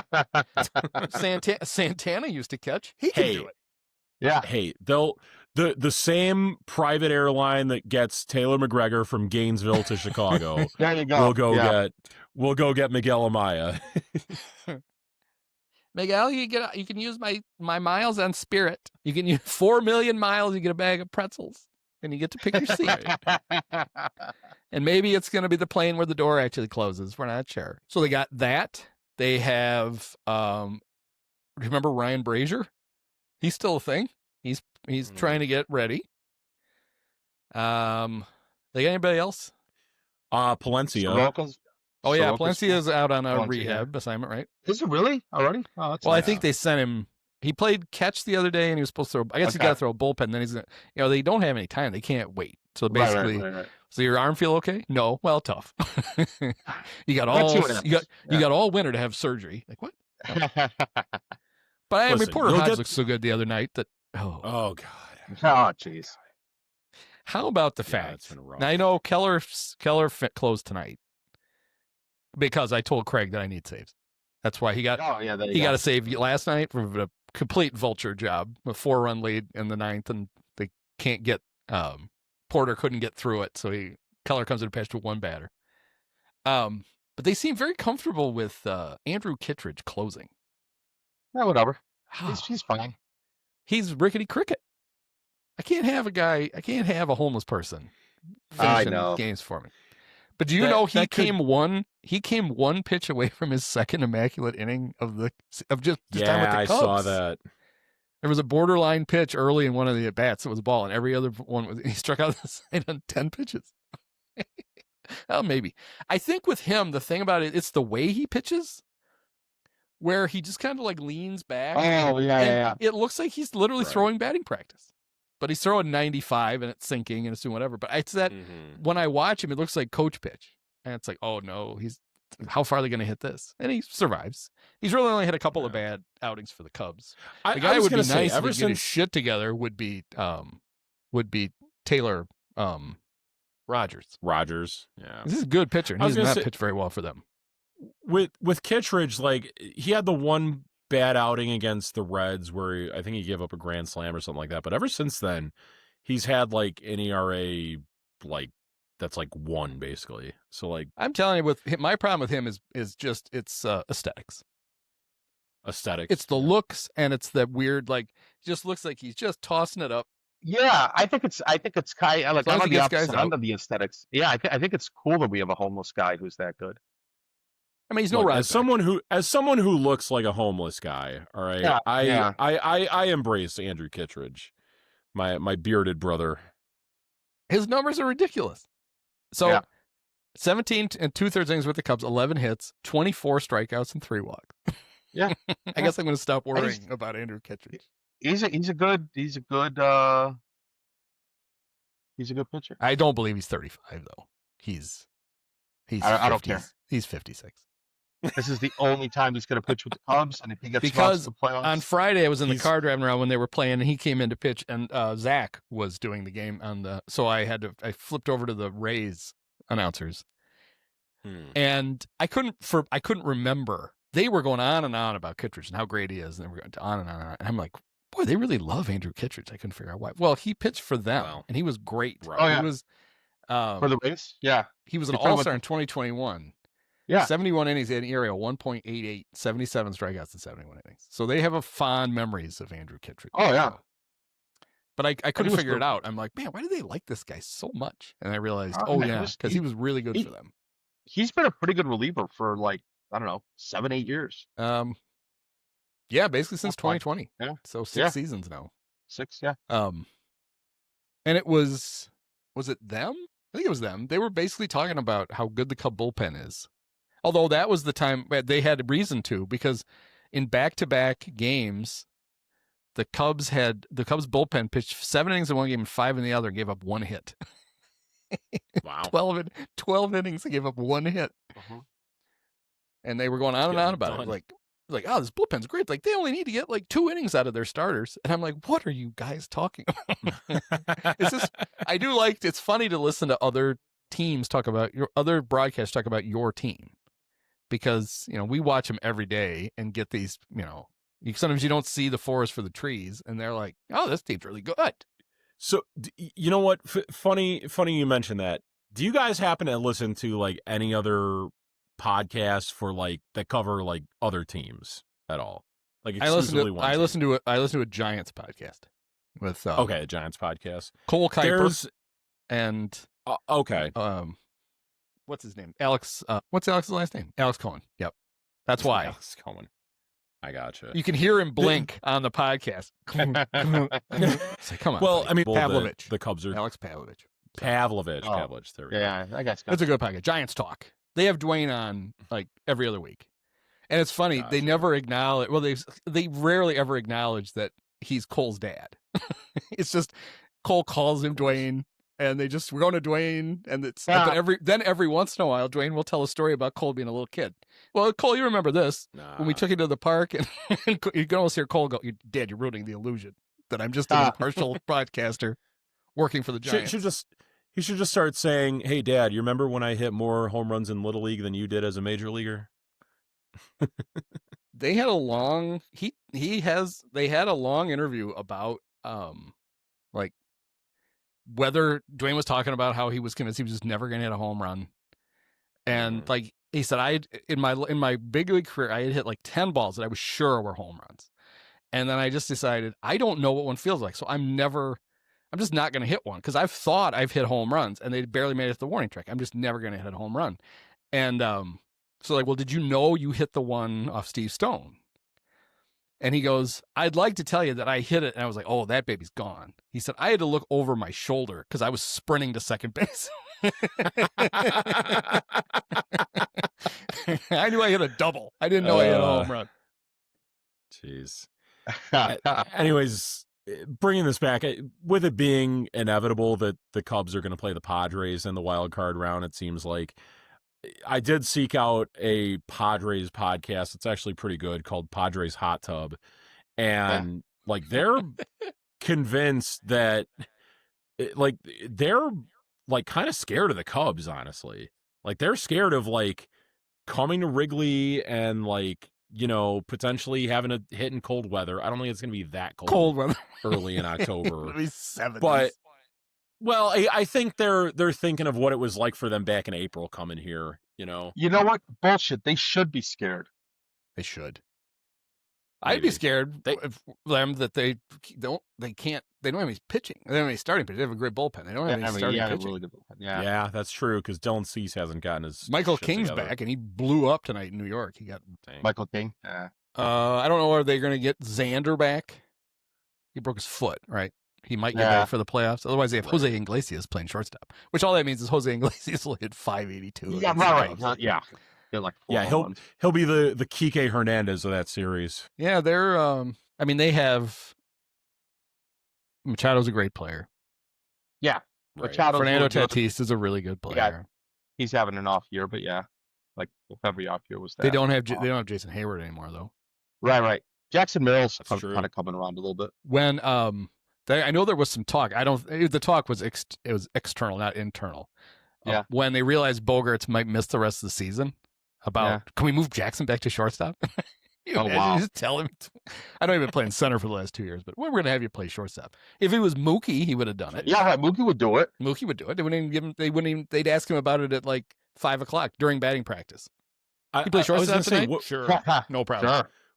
Somebody give me a glove. Their previous shortstop, Ha-Sung Kim, the Cubs just saw him against the Braves, and he still crushes the Cubs. But I'm surprised, like, you know, maybe they didn't try and... When he hit that home run that beat the Cubs, that was the first home run a Braves shortstop had hit all season. Yeah. Oh, my God. Wow. Well, they had little Nick Allen, who may as well have been Nicky Lopez. Yeah. He was, what and I had just heard that stat about how they didn't, their shortstops hadn't hit a home run yet. And I'm watching the game like hours later, and I'm like, oh, of course. Of course, I just saw that happen. They still have Pierce Johnson? Yep. Yes. Yeah. Most painful name in baseball. I think he came back. They don't have Jason Adam, right? He's out. He tore up right. ass off the bone or something. Right. They have you. They have you. They got you. Who are their starters? They've got, Nick Pivetta. Nick Pivetta. Yeah. Is he a Cy Young candidate? Like, I know Skeens. Honestly, probably, because 2.73 ERA, 29 starts. But it's more than likely going to Skeens. Yeah, despite I'm what sure he did tonight. Yeah. It's funny that was like the Cubs blew him up. He gave him 4 runs. Right. Did you see the stat Marquee had that in his wins he has a 0.29 ERA? Jesus. In his losses, it's like 2.7. They've lost or noticed in 20 games, and his ERA is 2.7 in those games, and they can't win. He has to basically give up less than a third of a run to get a win. And I was getting annoyed. Only 4 Pirate fans, although I don't know why. They're Pittsburgh fans, so fuck them. But Boog is like, I think they're going to get a year or two. They got to figure out they're just going to have to trade him because they can't get. He's right. And it was the way he said. He goes, they probably can't get him to resign. It's like, no, it's not get him to resign. Yeah. They won't make a real offer, or the other thing they would have to do is they would have to actually prove to him that they're willing to spend money to actually build a team around it. Right. It's like, don't blame. He's already acting like Skeens is just going to be like, I don't want to stay here. Wow, that's a great offer. They've given him zero reason to want to stay. Yeah. Right. It's such a fucking waste to have him there with that. It's like, why do you even own a baseball team? if that's the way you're gonna. I listened to this one podcast called 5-4, which is a podcast about how much the Supreme Court sucks.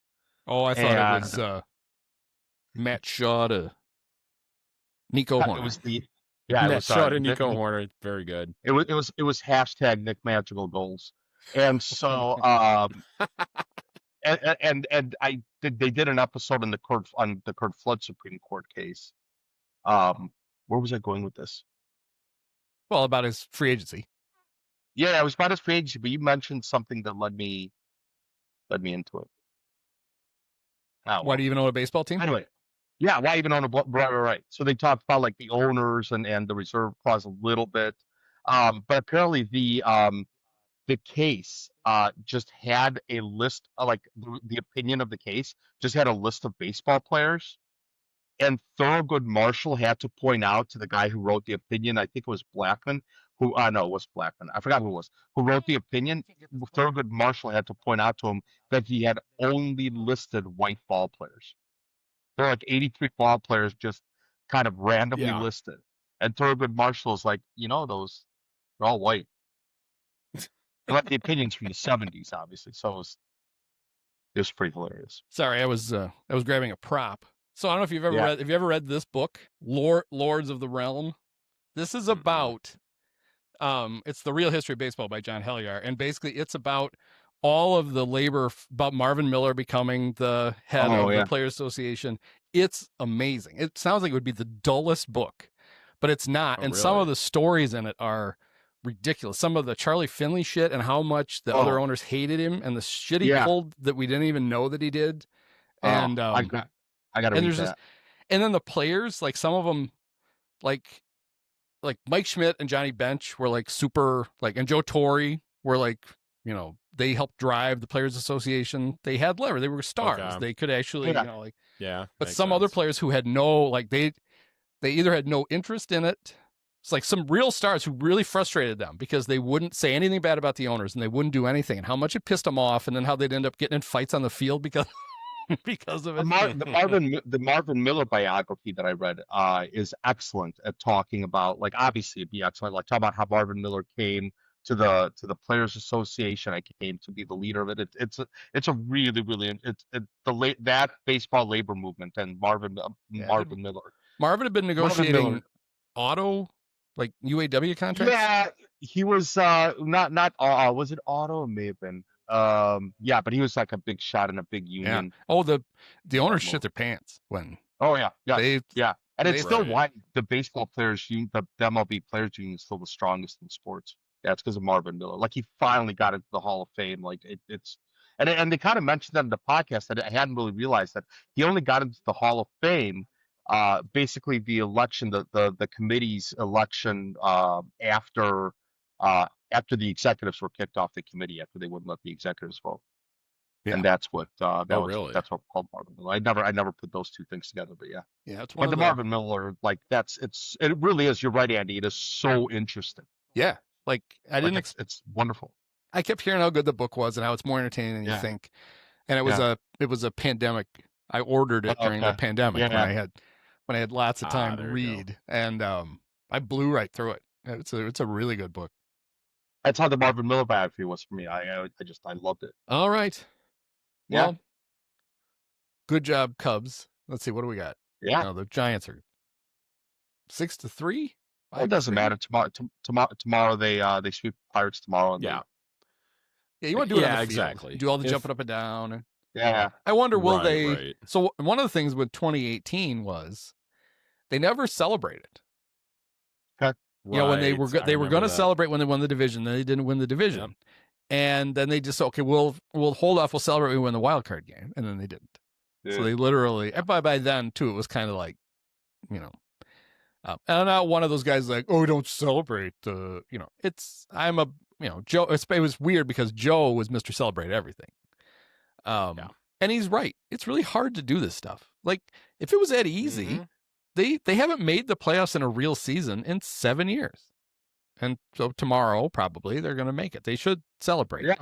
And I don't know what else there's nothing else to wait for. I know it seems kind of ridiculous to like celebrate before the Brewers do. Yeah. But fuck them. Fuck the Brewers. you win, have fun. But yeah, I don't know how they'll handle it. I don't know if they'll do it or not. Whatever. But do what you want. But in 2016, right? They couldn't. Yep. They won when they weren't playing. They clinched when they weren't playing. Yeah. So then they had the next day, and they Giants played beat like the Cardinals. shit against the Brewers. Well, they were hungover, probably. But then Miggy hit the grand slam, and they won. Right. And so they celebrated, and then they went nuts. But or a 3-run homer, whatever it was. He had a walk-off homer, and they won, and they got to celebrate. Yep. But it was feeling very anticlimactic. Like they were part. It didn't matter. They could get beat 10-2 by the Brewers. They were going to part. But it was kind of cool that they had a big moment, and they took that into the, it just felt more like, whatever. Let's see. It's 08, they beat the Cardinals at home, so that was fun. He didn't have to convince anybody to party. But in 07, they weren't playing. That was when the Padres beat the Brewers. Greg Maddux won for the Padres. Yep, that's right. What did they do in 15? 15, I want to say it was kind of similar to 16, where I think the Giants were like the next best team. The Cubs played a day game, and I don't know what happened in that day game. The Giants and A's played a night game, and the A's beat them to basically bring the magic number to 0 there. So it'll be weird. There will be nobody there tomorrow. I mean, it'll be all Cub fans. It's 11:30 game in Pittsburgh. Yeah. Right. I'm driving downstate tomorrow, and I'm timing it so that I can listen But to the whole game.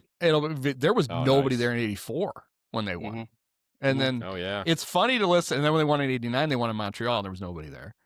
And it's funny to listen to how, like, you don't notice as much now with the better microphones or whatever, but when you hear Harry's call of both, it sounds empty. Like, it's almost like when he starts yelling, it echoes because there's nobody in the park. There's no fans there to make any noise coming back other than, the few thousand Cub fans who would go anywhere to celebrate. Right. And he basically misses it. Like, there's so many people in the booth when Sutcliffe strikes out Joe Orsolak. Oh, yeah. That Harry's late on the call, and then he's late in 89, too. That's really funny. Brickhouse is in there too, calls, right? And somebody's have to slap Harry on the back. They just won. The Cubs are the champions. The Cubs are the champions. All right. Well, I will give them permission to they should have their party tomorrow, because what the fuck you waiting for otherwise? Yeah. And then hopefully you have, 4 more after that. Well, and then if you do end up winning the division, you have another one. I'm holding out hope. Anything can happen. Hey, all you got to do is tie the Brewers, too. So. Yeah, there you go. That's all you got to do. Is what? They're only 4.5 back, right? Maybe they won't party tomorrow. Well, I think it's going to be 5 fairly soon if it isn't already. I don't think I like your attitude right now. The Brewers beat the Angels, but yeah, all right. 5 games with 12 to go. 12 to go. That's it. All right. 10 to go. Because it was 12 going into this Pirate series. Or no. It was 13, 86 and 64. So 11 to go. They played 150 games. 12 to go. Yep. Okay. All right. I guess they have to wait. Don't wait. Get your stupid T-shirts and your hats and jump around. And maybe Ian Happ will sprain an ankle, and then he won't play in the playoffs, and then they'll win because there you go. He's bad luck. Yeah, clearly. All right. Or he's Stu, one of the two. One of the two, yeah. All right. Thanks, guys. Yeah. Thank you. Many of us have herpes. Post-game show is brought to you by Christ, I can't find it. The hell with it. It's fitting. It's got to be done with one of the best games of all time. Just unbelievable. I mean, got to congratulate the Dolan family. Thank you. Sean, my podcast co-host Andy, you were his favorite player growing up. Oh, thank you so much. Awesome.